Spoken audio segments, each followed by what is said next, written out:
विठल राव अब या कही, उलट मिले कि मजाय। हंस अवन की रीत सो, सब ही कही बजाय। सब ही कही बजाय, दया कर अब या कही।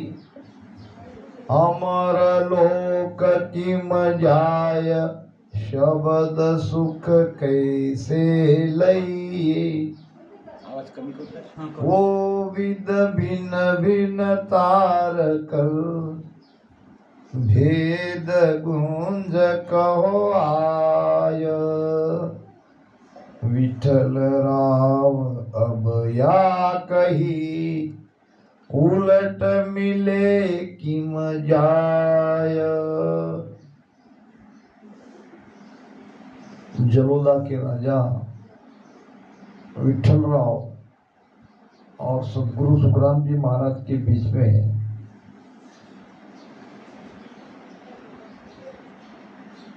एक गहरे ज्ञान की चर्चा यहाँ हो रही है।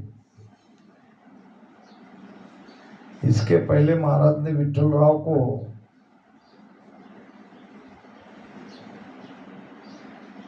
हंस के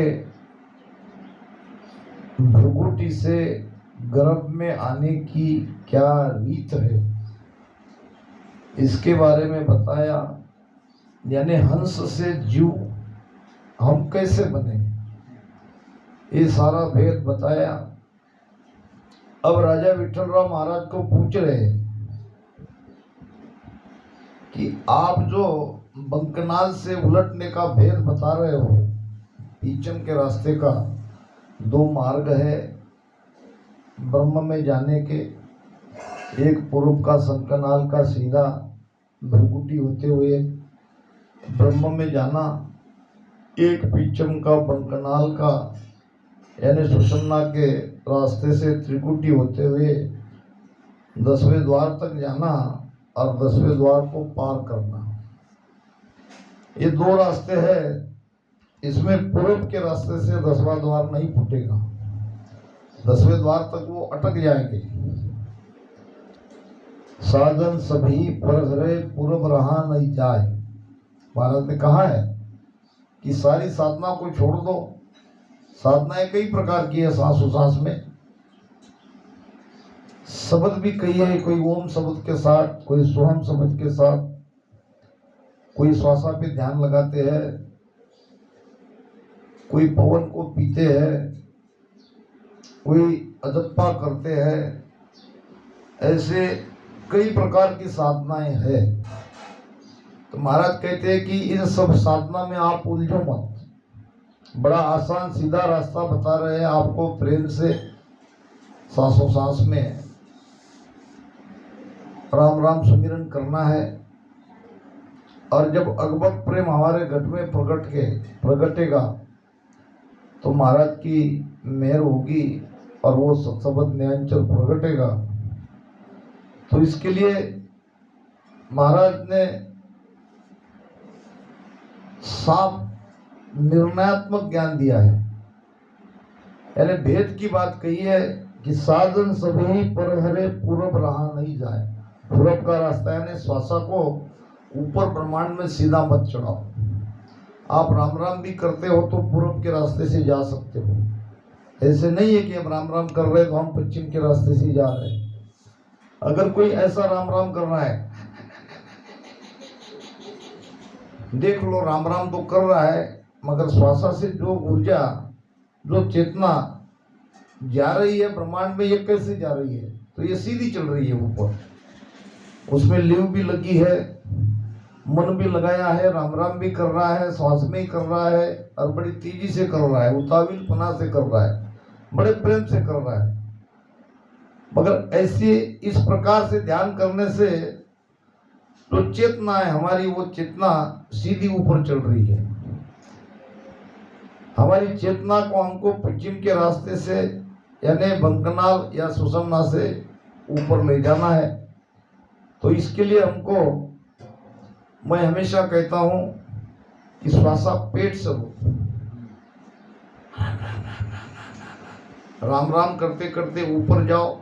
अगर यहाँ जालंधर बंद लगा सकते हो तो बहुत ही बढ़िया, जालंधर बंद लगाओगे, यहाँ छाती में ये श्वासा आ जाएगी, ऊपर नहीं जाएगी, सीधे पूरब के रास्ते से नहीं जाएगी, ये बंद उसको रोक देता है। और फिर इसी प्रकार पेट पीठ की तरफ लगा, जब लग पेट पीठ नहीं लागे तब लग ब्रह्म अगन नहीं जागे, भगतमाल में बात आई है। फिर यहां तक हमने ये वायु को छाती में लाके रख दिया। अब फिर इसको नीचे लाना है, नीचे लाते ही आपका पेट फूलने लगेगा। फिर पेट फूलने के बाद यहां इतने से काम नहीं होगा, यहां जो हमारी पवन या वायु पेट में जमा हुई है, पेट भरा है, तो वो अमाव होना चाहिए, पेट से नीचे वो जाना चाहिए। अमाव यानी इतना भरो, इतना पेट को फुल करो कि वो अपने आप नीचे जाए। प्रेम भक्ति के अंग में महाराज ने कहा है कि सांस अमाव नाभ बंक पिचम दिसवा। तो वो बंकनाल का जो रास्ता है, जो सुषमना का द्वार बंद है, या तो वो इस प्रकार से भजन करने से खुल जाएगा, या जिसका खुला हुआ है उस रास्ते से ये हमारी चेतना ऊपर चढ़ने लगेगी। बीच में जितने भी ब्रैकेट है ये सब नयनचर उसको खुला करता करता जाएगा, और नयनचर के पीछे साथ साथ हमारी सुरती, और सुरती के साथ साथ में हमारा प्राण धीरे धीरे धीरे धीरे ऊपर चढ़ता जाएगा। तो महाराज ने यही कहा है कि प्रेम प्रीत सु उलट के चढ़े पिछम दिशमा है, यानी उलट कर ऊपर चढ़ना है। चढ़े पिछम दिशमाए जके हद बेहद त्यागे, हद नाम त्रिकुटी, बेहद नाम 10वें द्वार। यही साधक हद और बेहद को पार करेगा, 10वां द्वार फोड़ के जीते जी अमरलोक में चला जाएगा। वो रहा न्यारो होए सुनर कोई बिरला जागे। ये रास्ता न्यारा है, सब इस बात को समझ नहीं पा रहे हैं। बार बार कहने पर भी और भी कई इस प्रकार में मत मतांतर होते हैं, क्योंकि ये बड़ा जटिल है ज्ञान। महाराज के भेद को, महाराज के ज्ञान को समझना इतना आसान नहीं है। वो तो जो नित्यनेम से भजन करता है वही वाणी जी को अच्छी तरह से समझ सकता है। जो भजन नहीं करता है वो वाणी जी को नहीं समझेगा। उपदेश चेतावनी भले समझ ले वो, मगर जहाँ भेद की बातें आती है, जहाँ ध्यान की बातें आती है, वो बिना भजन किए हम समझ ही नहीं पाएंगे। चढ़े पिचम दिस माय जके हद बेहद त्यागे, और न्यारो होए सुनर कोई बिरला जागे। बिरले की बात कही है। कहते हैं कि नानक साहब ने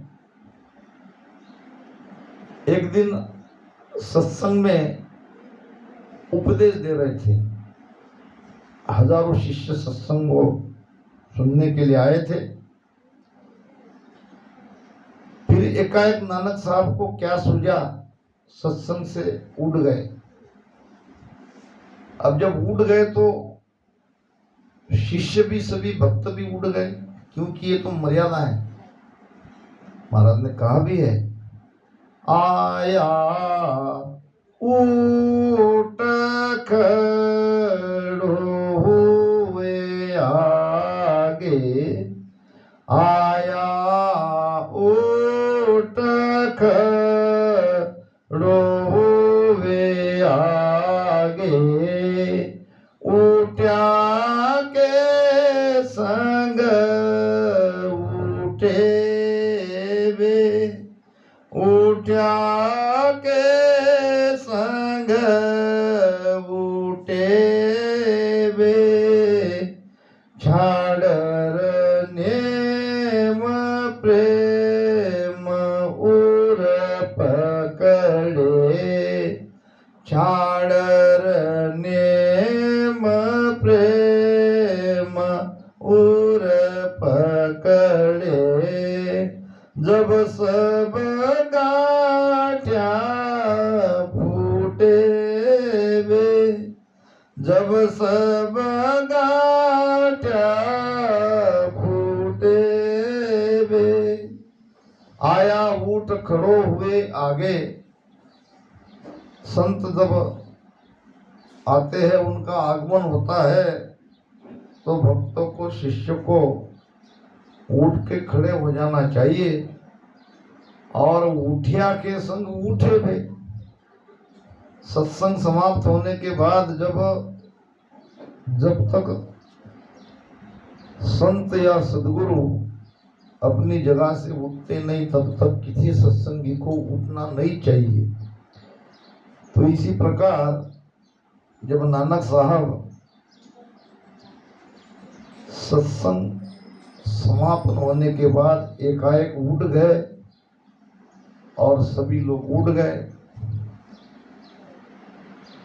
और फिर देखा तो सारे भक्त आश्चर्य में पड़ गए। सिर पर उन्होंने कोई ऐसा कपड़ा बांध लिया और लुंगी वगैरह पहन ली, ऊपर में ब्लैंकेट। एक तरह से अलग तरह का उन्होंने अपना अवतार बना लिया और निकले रास्ते से। अब जब नानक साहब निकले तो उनके पीछे पीछे हजारों भक्तों की भीड़ भी लग गई। जाना ही पड़ेगा। गुरु महाराज कहाँ जा रहे, क्यों जा रहे, पूछने का साहस किसी में नहीं था। थोड़ी दूर आगे जाने पर अपने चोले में से रुपए निकाले और रुपए ऐसे रास्ते पे फेंक दिए। अब सारे नोट बिखर गए। अब नोट देखते ही कुछ भक्त, कुछ शिष्य वो पैसा जमा करने में लग गए। 200-300 तो वहीं अटक गए, जबकि हजारों लोग उनके पीछे चल रहे थे। आगे जाके नानक साहब ने सोने के सिक्के अपनी झोली में निकाल के फेंकना शुरू किया। अब सोने को सिक्के देखते ही बचे कुचे सारे शिष्य वो सोने के सिक्के उठाने में लग गए। तब तक नानक साहब बहुत दूर आगे चले गए, पीछे रह गए थे केवल दो। दोनों में एक था बूढ़ा बुजुर्ग 80 साल का। नानक साहब ने कहा, तुम क्यों मेरे पीछे आ रहे हो, तुम बुजुर्ग हो, रुक जाओ। जब गुरु का आदेश हुआ तो बूढ़े बाबा जी रुक गए। बच्चा एक चला। नानक साहब ने क्या तुम अभी देखा नहीं क्या हुआ पीछे? कुछ पैसे मैंने डाले, कुछ सोने के सिक्के डाले, तुमको भी उठाने के लिए पीछे रह जाना चाहिए था, तुम क्यों मेरे पीछे आए? वो कहने लगा, गुरु महाराज मेरा सारा धन आप ही हो, मेरी मंजिल आप हो, मेरी सारी उम्मीद, मेरा सर्वस्व आप हो। जहां आप वहां मैं। जैसे छाया पीछा नहीं छोड़ सकती, वैसे मैं आपकी छाया हूं। आपके सिवा मुझे कुछ भी नहीं चाहिए। तो इसलिए इस सर्वोच्च पद तक बिरले पहुंचते हैं। बीच में काफी माया की बाधाएं आ जाती है और कोई माया में अटक जाते हैं। तो महाराज ने कहा है कि प्रेम प्रीत सु उलट के चढ़े पिचम दिस माय, चढ़े पिचम दिस माय, जके हद बेहद त्यागे, वो रहा न्यारो होए सुनर कोई बिरला जागे। यानी हजारों को अगर हम ज्ञान देते हैं तो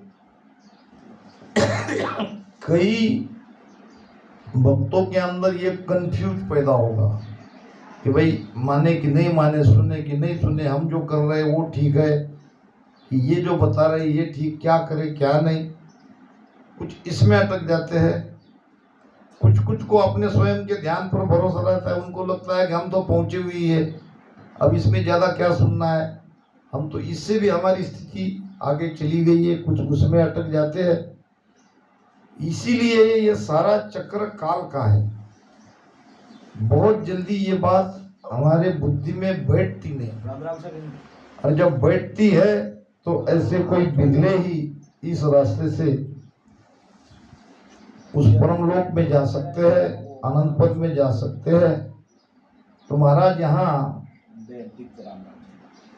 विठल राव महाराज को प्रश्न कर रहे हैं, उलट मिले किम जाय हंस अवन की रीत सो सब ही कही बजाय।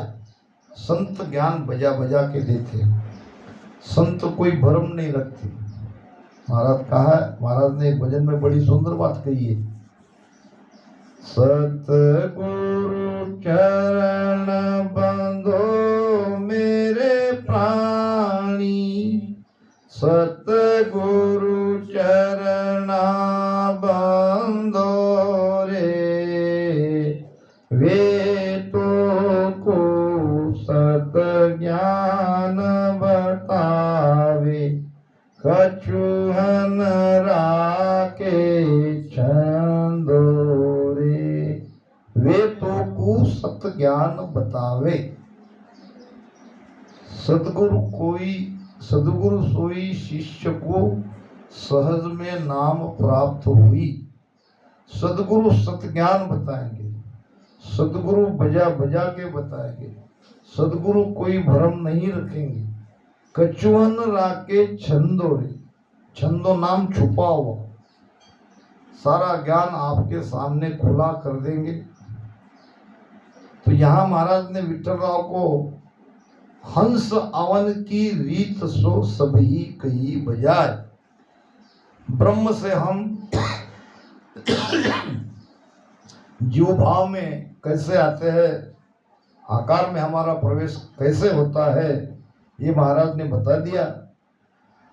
अब दया कर अब आ कहिए, हे गुरु महाराज आप मुझ पर दया करो और मुझे ये ज्ञान दो। अमर लोक किम जाए सबद सुख कैसे लइए। ये तो बात पक्की है कि जब तक नियंचल नहीं जगेगा, शब्द जगेगा नहीं, तब तक हम अमर लोक में नहीं जाएंगे। 700 साल में राम राम कितने भी साल करो, अगर नियंचल नहीं जगता है, कुदरत कला नहीं जगती है, तो मोक्ष में नहीं जाएंगे, अमर लोक में नहीं जाएंगे। इसलिए कुदरत कला जागरूक होना जरूरी है। वो कैसे होती है, नियंचल कैसे जागरूक होता है, ये सबसे महत्वपूर्ण है। पहली बात तो ऐसे सदगुरु मिलना कठिन है। महाराज ने कहा है, शाहन देखा ढाणिया भूपन गावा माए। बड़े बड़े सेठ साहूकार ढाणी में यानी छोटी छोटी बस्ती में 10-5 घरों में नहीं रख सकते। गांव में कोई राजा नहीं रह सकता। सुखराम जहां तहां जगत में पहुंचा संतन हो। पहुंचे हुए संत जगत में नहीं है। कल हमारे अनिल भैया ने बड़ी सुंदर बात बताई थी। 2000 के 500 के नोटों की नकल हो सकती है, 300 रुपए की नकल नहीं हो सकती, क्योंकि 300 रुपए चलन में है ही नहीं। तो ऐसे सदगुरु बन के कई जगत में संसार में घूम रहे हैं। इसमें से सच्चे सदगुरु की पहचान होना ये भी बड़ी कठिन बात है। महाराज ने कहा है, मगर किसको याद रहता है, समय पे वो ज्ञान तो याद आना चाहिए या उसका अर्थ तो समझना चाहिए। महाराज ने कह दिया कि सदगुरु सदगुरु कह दिया, सदगुरु हुए न कोई। कोई कितना भी कुछ कहे कि भाई मैं सदगुरु हूं, तो उनके कहने से उनको सदगुरु मान लेना ये बहुत बड़ी गलती है। सदगुरु सदगुरु कह दिया, सदगुरु हुए न कोई। कहता रहे वो अपने आप को, और वो सदगुरु है ऐसा ही कहेगा, कोई ये नहीं कहेगा कि मैं गुरु। मगर महाराज ने हमारी आंखें खोल दी है कि आप सावधान हो जाओ, आपका बेस सदगुरु है। अगर यहाँ गड़बड़ हो गई, यहाँ कोई भूल हो गई तो आगे की मंजिल पार करना मुश्किल हो जाएगा। सदगुरु सदगुरु कह दिया, सदगुरु हुए न कोई, ना सदगुरु किन्हीं अंग सु, अंगना बाहर के पहनावे से। मेरे जैसे कपड़े पहन लिए और घूम रहे हैं कि भाई कह रहे कि मैं सदगुरु हूं, तो सदगुरु कोई वस्त्र नहीं है। सदगुरु ये नहीं कहेगा कि मैं सदगुरु हूं। ऊंचे हुए महात्मा कभी नहीं कहेंगे कि मैं सदगुरु हूं। वो तो आपके विवेक पर है। आप अगर विवेकवान हो तो आप स्वतः ही वहां चले जाओगे। दूसरी बात, सदगुरु को ढूंढने का तरीका ये नहीं है कि उनकी खोज करने निकलो, ये बाबा जी ठीक है क्या, वो बाबा जी ठीक है। इस तरह से हम खोज नहीं पाएंगे, जन्म बीत जाएगा मगर सच्चे सदगुरु को हम पा नहीं सकेंगे। क्योंकि जब खोज करने निकलेंगे तो हम हमारी बुद्धि से खोजेंगे, हम हमारी दृष्टि से खोजेंगे। हमारी जो मान्यता है सदगुरु के प्रति कि वो ऐसा चाहिए, वो वैसा होना चाहिए, वो लोभी नहीं चाहिए, वो गृहस्थी नहीं चाहिए, ऐसे हम कई तरह के हमारे अंदर में हम जो ज्ञान बिठा के रखेंगे उसी चश्मे से हम सबको देखेंगे। तो जब खोजेंगे तो गलत कोई खोजेंगे। कभी सच्चे भी मिल गए भाग्य से, फिर भी उसकी पहचान करना कठिन हो जाएगी। तो महाराज ने बड़ी सुंदर बात कही है, बहुत बढ़िया ज्ञान महाराज ने ऐसे दिया है कि आपको सदगुरु ढूंढने की आवश्यकता नहीं है। सदगुरु ढूंढते ढूंढते आप तक आ जाएंगे। कैसे आएंगे? वो ऐसे आएंगे कि ये ज्ञान अद्भुत है। महाराज का ज्ञान अद्भुत ज्ञान है। ये सारी चीजें यहाँ आपको अद्भुत लगेगी। सुनो एक मेर हमारी अगाध, देवू मेरो नाम मिलाऊं साथ। अब वहां कह रहे कि सदगुरु ढूंढने जाओ, आनंद पद की भक्ति बताऊं प्रथम तो मत आवे। सदगुरु ढूंढ शरण ले जाए, नाव कला घट जगाओ। यही कह रहे कि भाई सदगुरु को ढूंढो और नाम की कला को जागृत करो। और यही महाराज कह रहे हैं कि सुनो एक मेहर हमारी अगाध, देवू मेरो नाम मिलाऊं साथ। ये अगाध मेहर है कि ये नियंचर जो है, ये नियंचर रूपी खांडा लेके सच्चे सदगुरु आपके घर आ जाएंगे। अगर आपके अंदर तड़प है, आप प्यासे हो, तो गुरु महाराज आपको पानी पिलाएंगे, आपको सदगुरु मिला देंगे। आपके अंदर तड़प ही नहीं है, आप जाना ही नहीं चाहते हो, तो कोई यहां तक नहीं आएगा। तो तड़प चाहिए, पुकार चाहिए, अंदर से भीतर से प्रार्थना निकलती है, तड़प निकलती है, तो सदगुरु आ जाएंगे। नहीं तो हम खोजेंगे तो गलत ही खोजेंगे। तो महाराज कहते हैं कि ना सदगुरु किन्हीं अंग सु, ना परचा कर जोए। परचे चमत्कार बताने वाले सदगुरु हो ही नहीं सकते, वो तो बिल्कुल पक्के माया के है। और परचे चमत्कार ये माया का स्वभाव है। सत्स्वरूप में कोई परचे चमत्कार है नहीं, तो सदगुरु कोई परचे चमत्कार नहीं बताएंगे। ना सदगुरु किन्हीं अंग सु, ना परचा कर जोए, ना परचा कर जोए। सदगुरु ऐसा होई, कैसा होई? बने शीश में रीत और सब भ्रम उपाय। शिष्य के घट में वो नियंचर जागृति करा देंगे, अपने पास बिठा देंगे, समझा देंगे कि भाई ऐसे बैठो, इस प्रकार से नियंचर जगेगा। नियंचर जगाने का भेद आपको बता देंगे और वो नियंचर जगा देंगे। ये है सदगुरु। तो महाराज कहते हैं अमर लोक किम जाए, शब्द सुख कैसे लइए। तो अमर लोक जाने के लिए नियंचर जागृत होना जरूरी है। जिसके अंदर में नियंचर जागृत हुआ वही अमरलोक में जाएगा। ये बिल्कुल पक्का सिद्धांत है। यानी 52 अक्षर के कोई भी शब्द या ओम सोम जाप अजप्पा ये किसी से भी अमरलोक में नहीं जाएंगे। कुछ कुछ शब्द ऐसे हैं, अब पूर्व से जो श्वासा को ऊपर ब्रह्मांड में चढ़ाते हैं या नवद्वार को बंद करते हैं और अनाथ की ध्वनि को सुनते हैं, तो ये सब ध्वनि तो सुनाई देती है। पश्चिम से जाने वाले को और पूर्व के रास्ते जाने वाले को ध्वनि समान सुनाई देती है। इसलिए केवल ध्वनि सुनाई दे रही है, इस पर से हम पूर्व से गए या पश्चिम से गए ये निर्णय नहीं कर सकते। वो तो पश्चिम का रास्ता अलग है, जिसकी सुषुम्ना खुली है वही दावा कर सकता है कि मैं पश्चिम के रास्ते से गया हूं। महाराज ने कहा है, कालू सा गुरुदेव शीस नारद सा कहिए, गुरु बिन मुक्तन होए भेद बिन मोक्ष न लइए। गुरु भी चाहिए तो भेद भी चाहिए। अब भेद क्या है? भेद किसने किसको दिया?